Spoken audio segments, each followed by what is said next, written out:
you have to realize what's going on. It used to be the oil companies, when they needed oil, they'd just go out and buy it, and they'd put the oil at this price into a tank with oil from a different price. And then when the government agents would come around and say, oh, well, how come you're raising the price? Well, we just bought oil. Yeah, but you mixed it in with the other oil out here that was a lower price. He said, well, how much did you have? We don't know.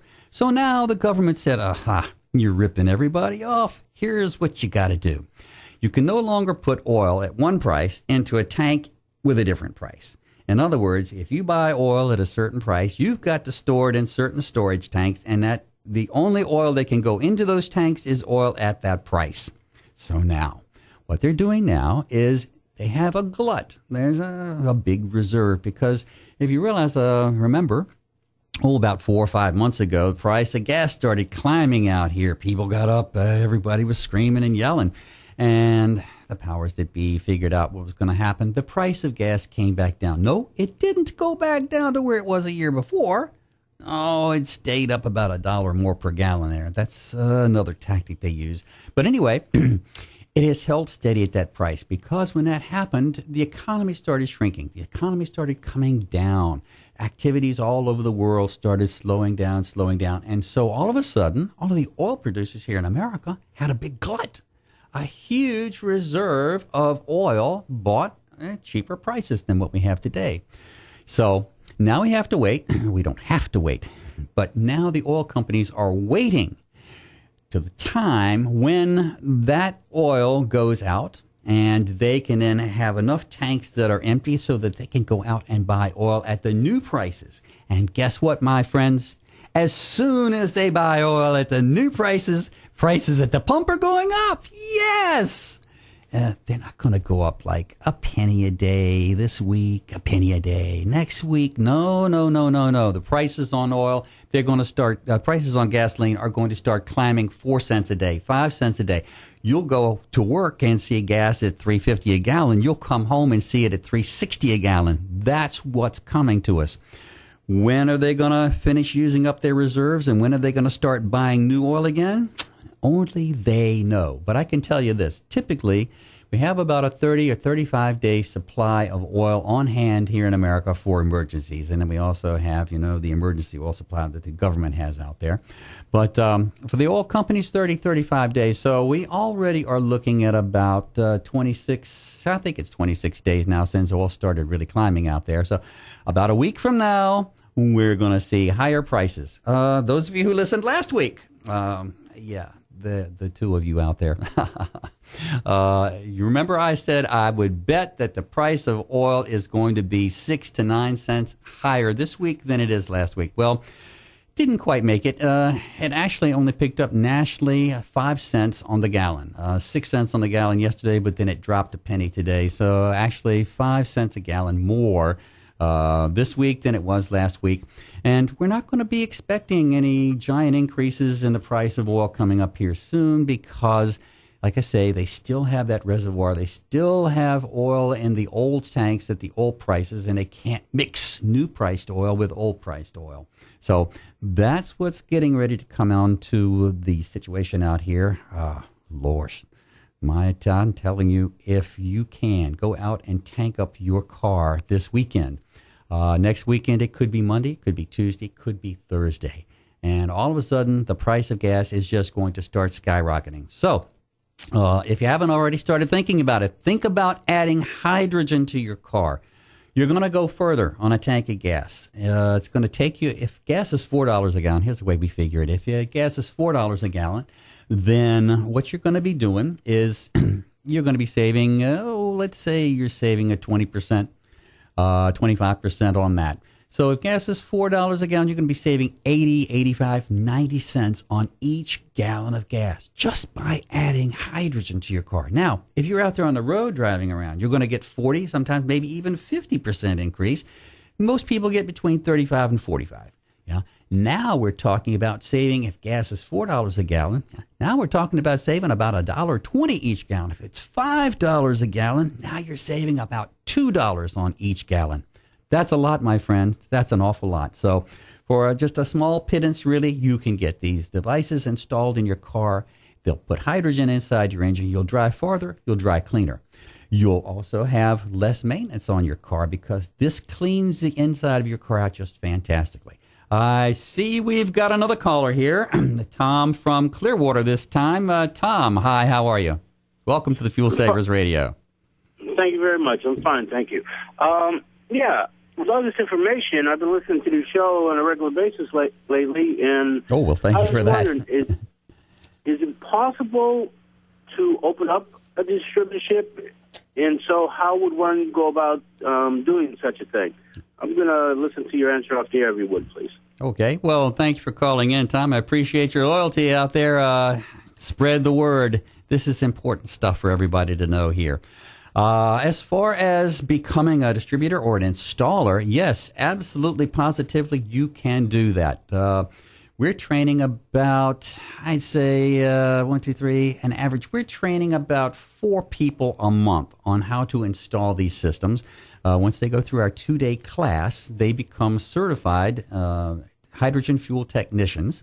They become certified to install these systems in cars, and they employ all of the safety standards necessary for the general public out here. We have these devices in buses. We have them in tankers, fuel tankers. That's why I mentioned Paul McMullen's name. We're getting ready to begin the installation on his fleet out here. He wants to be known as the first man in America, first oil man in America with fuel-saving green devices on his tanker fleet. I got to give it to him for that. Wow, who would have ever thought that?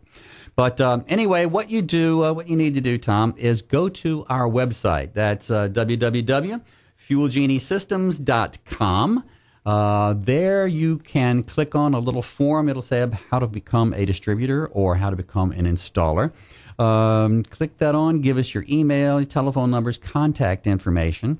There's also an 800 number on the website there. You can call in and leave that same information. We will get back to you, and we'll see if becoming a distributor in a county out here or another state. We have distributors all over the world now, really. In England, we've got them in the Republic of Georgia. We have them in South America. We have them in the Dominican Republic. So if you want to be a distributor out here, go to the website. That's www.fuelgeniesystems.com. Just click on the tab at the top that says how to become a distributor, and that will give you all the information that you need right there. We also, here in the Tampa Bay area, have about 6 certified installers for these. We have 3 distributors out here for 3 different counties, Pinellas, Pasco, and Hillsborough County. Also have a new distributor who has just come on board, Bruce Hart, over in Polk County. And even though he's not up and running yet, we have another distributor in Orange County over there where the Disney World people are. Yes, he's going to be working on them. Shane Wright has just negotiated to claim that Orange County as his territory. He is the distributor that's over there for all of that. So there's fantastic things going on. A lot of people are realizing that this technology does indeed work. There are too many people out here now that have these things on their cars. Once the government gets involved in all of this, we don't know where it's going to go, but I can tell you it's going to be fun. So back to the prices on all of this stuff. We're talking right now just about the situation with the price increase on oil, but we haven't talked about what's going to cause oil to rise in price. Well, we've got a few factors that go on there. Number one, inflation. I know they just came out today and said inflation has actually gone down. Well, you know, that's kind of true for what they're talking about, because it used to be when you talked about inflation, you had things like oil, you had groceries, you had food and all the other things inside there, as well as, you know, the silk ties and the leather belts and the Nike shoes and the baby strollers and stuff like that. Well, what this administration has done is they have taken food and they have taken oil, energy, out of the equation that they now use for inflation. So right now, inflation looks like it's about 2.7%. In actuality, if you add in the prices of oil and if you add in the prices of food, inflation rate is about 21%. 20.6, 20.7%. That's why you see price of bread almost $3 a loaf in the stores. That's why you're watching coffee go up. That's why peanut butter's going up. Inflation. Funny money that the Fed has printed and put out here into circulation in the form of jobs programs and stuff, because America couldn't borrow any money. So the Fed just printed some up and put it into the government and said, here you go. Now you can pay people with it. Well, now that money's starting to come into circulation.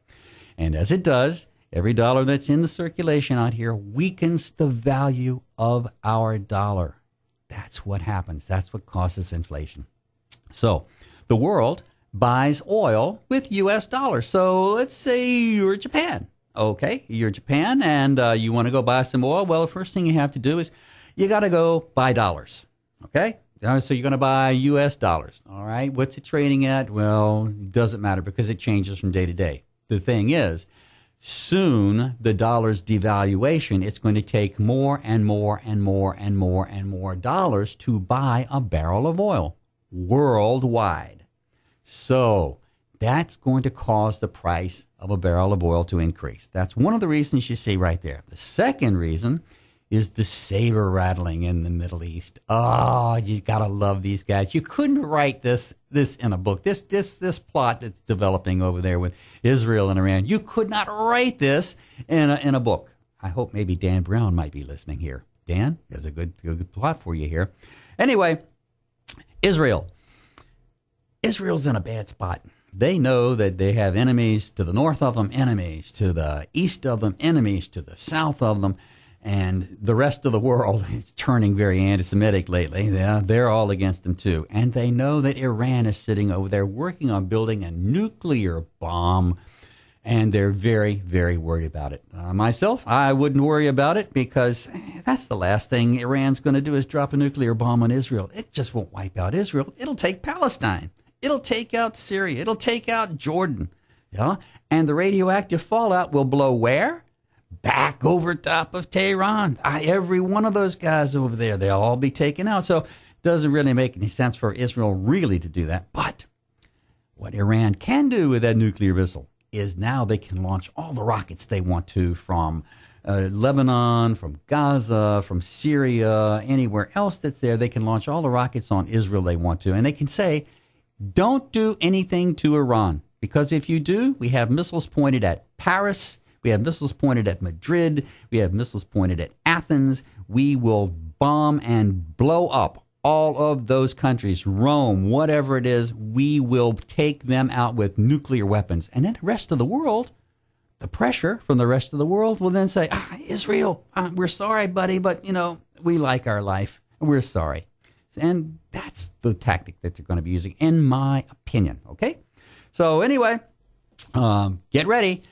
Lots of things on the horizon up here. The price of oil is going to start rising here even higher than it is today. I just read in the newspaper this morning where the military and the interim government in Egypt, interim military government there, and the Muslim Brotherhood, those wonderful people whose motto is, kill every Jew in the world. Those guys are having some problems right now. And it seems like the Muslim Brotherhood is going to win this argument. And the Muslim Brotherhood has sworn that once they take control of Egypt, they will put a $30 barrel surcharge on every barrel of oil that comes through the Suez Canal. Isn't that great? What a world we live in. These guys, and they need the money. Look at them over there. They live in abject poverty. They don't have the steaks. They don't have the sushi and things that we're eating here, every single night, stuff like that. So our poor brethren over there, they need the money. So another $30 a barrel, that's nothing. We can pay that, sure. Anyway, watch out, friends. It's coming to a gas pump near you.